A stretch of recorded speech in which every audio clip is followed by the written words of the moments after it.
I heard someone claim that this is the most expensive motorhome in the world.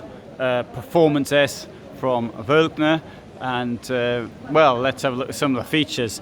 These things are built to order, so that really is not a fair statement.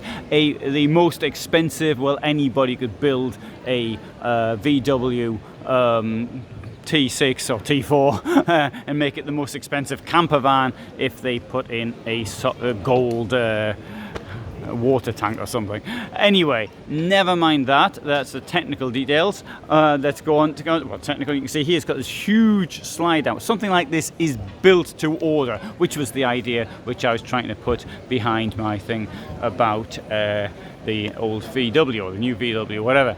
So this thing here, it's got, it doesn't even have camera technology. It's got these bus mirrors at the top. So there you go. That's most expensive motorhome, and it's using mirrors and not cameras.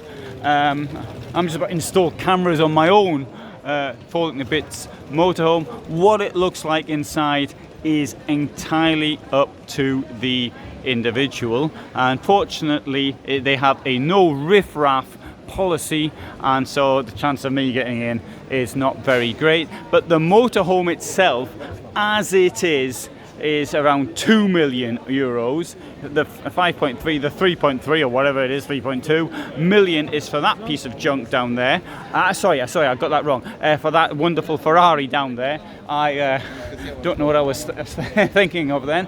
And you know, a Ferrari is completely pointless as far as going. You only get 2 people in it, and apart from that, it's got no room for any baggage. So I can't see the point myself, and it does apparently go quite fast, but then it goes, where can you actually go quite fast? So there's a quick look at the most expensive. Oh, it's got a sun deck thing up the top there, which will be great when it comes to getting under low bridges. Oh, and there's a stand here. I can stand up here, and you can see there you go. So what it looks like inside is whatever you imagine it to look like inside. That's all I can say. EuraMobil from northern Germany, the most expensive motorhome in the world. Possibly.